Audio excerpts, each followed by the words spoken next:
Você já percebeu que uma igreja pode estar cheia e ainda assim vazia da presença de Deus?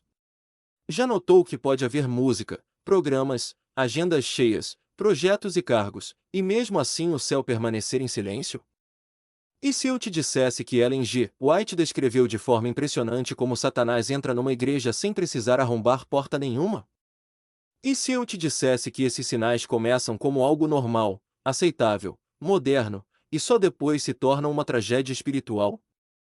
Você vai reconhecer esses sinais na sua igreja, na sua liderança e talvez dentro de você.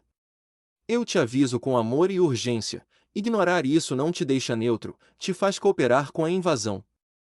Fica comigo até o fim, porque nos próximos minutos eu vou te mostrar 3 sinais claros, bíblicos e proféticos de que o inimigo já ganhou espaço dentro do povo de Deus, e o que fazer antes que isso vire rotina. Mas antes de continuar, já se inscreve no canal agora, porque esse tipo de mensagem precisa chegar a quem ainda não percebeu o que está acontecendo. Não saia agora. Não pule. O inimigo não tem pressa quando já tem acesso, ele só precisa que você continue achando normal. Uma coisa que eu aprendi estudando esse tema: conhecer a verdade e ter o caráter que o selamento exige são coisas diferentes. A maioria nunca parou para encarar essa diferença. Agora respira, e lembra: isso não é sobre acusar pessoas, é sobre discernir espíritos. A Bíblia diz em Bíblia que nossa luta não é contra carne e sangue, mas contra principados e potestades, contra forças espirituais do mal. Você entendeu? A batalha real não é com aquele irmão difícil, nem com aquela irmã crítica, nem com aquele líder que te decepcionou. A batalha real é contra uma inteligência maligna que conhece a Bíblia, conhece a igreja, conhece a mente humana, e sabe entrar sorrindo. E a própria Bíblia alerta: sede sóbrios e vigilantes, o diabo anda ao redor como um leão, procurando a quem devorar.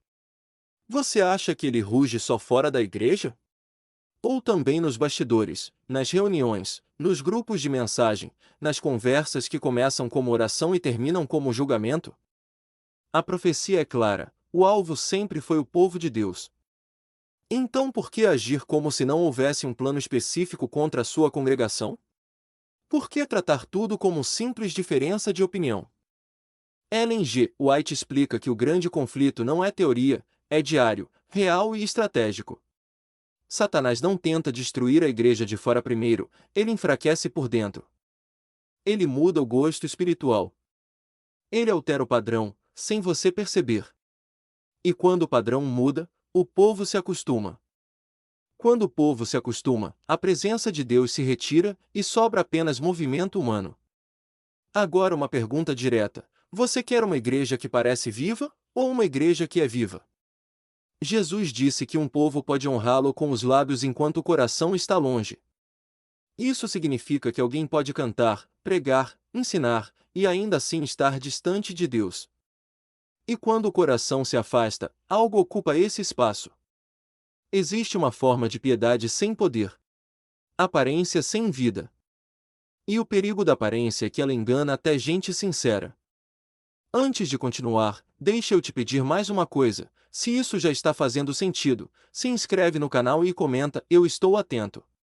Isso ajuda essa mensagem a alcançar mais pessoas. Porque o ponto não é organização, o ponto é presença. E sem uma lente espiritual, você vai confundir sintomas com causas. A Bíblia mostra que existe guerra invisível por trás de decisões humanas. Quando uma igreja muda de rumo, não é só sociologia. Existe batalha espiritual. E Satanás trabalha em dois extremos. Ou você não enxerga nada, ou você começa a acusar todo mundo. Os dois servem a ele. Agora presta atenção, porque aqui começa o primeiro sinal. Quando o primeiro amor vira rotina, e a presença de Deus é substituída por formalismo. Você entra, senta, canta, levanta e sai. Tudo certo. Tudo organizado. Mas por dentro fica a pergunta: cadê Deus? Jesus falou sobre isso: abandonar o primeiro amor. Não é perder doutrina, é perder paixão. E quando o amor se perde, a religião vira casca. E casca é o lugar perfeito para o inimigo habitar, porque mantém aparência enquanto esconde ausência de vida. O segundo sinal vem logo depois, quando o espírito do mundo entra sem confronto, e a igreja começa a negociar princípios para manter popularidade. A Bíblia é direta: amizade com o mundo é inimizade com Deus. Satanás não precisa fazer a igreja negar Jesus. Ele só precisa fazer a igreja amar o que Jesus rejeita. E isso acontece de forma sutil. Um pouco de concessão aqui. Um pouco de silêncio ali. E quando você percebe, a identidade já foi diluída. Agora me responde com sinceridade: você quer atrair pessoas para Cristo, ou manter pessoas com estímulo? Porque estímulo não salva. Só o Espírito salva. E uma igreja dependente de estímulo se torna manipulável. Antes de ir para o terceiro sinal, se inscreve agora, porque o último ponto é o mais perigoso de todos. O terceiro sinal é quando o espírito de acusação, crítica e divisão se torna normal. Reuniões viram tribunal. Conversas viram fofoca disfarçada de preocupação. E a igreja começa a se devorar. A Bíblia diz que quando isso acontece, há destruição mútua.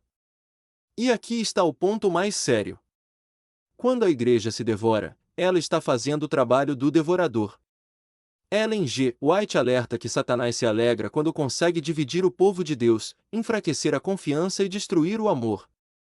E sem amor, a verdade vira arma. A doutrina vira pedra. A igreja vira arena. Jesus disse que o verdadeiro sinal dos discípulos é o amor. Sem amor, você pode ter a placa certa, mas não o espírito certo. Agora guarda isso. Satanás entra na igreja quando a presença vira rotina, quando o mundo vira norma e quando a crítica vira cultura. Se isso está acontecendo, ele já tem espaço. Mas aqui está a esperança. Você pode reagir. Se o problema é formalismo, volte ao primeiro amor. Se o problema é o mundo, volte à santidade. Se o problema é divisão, volte ao amor. Porque o reavivamento não começa no púlpito. Começa no seu quarto. Não começa na igreja. Começa em você.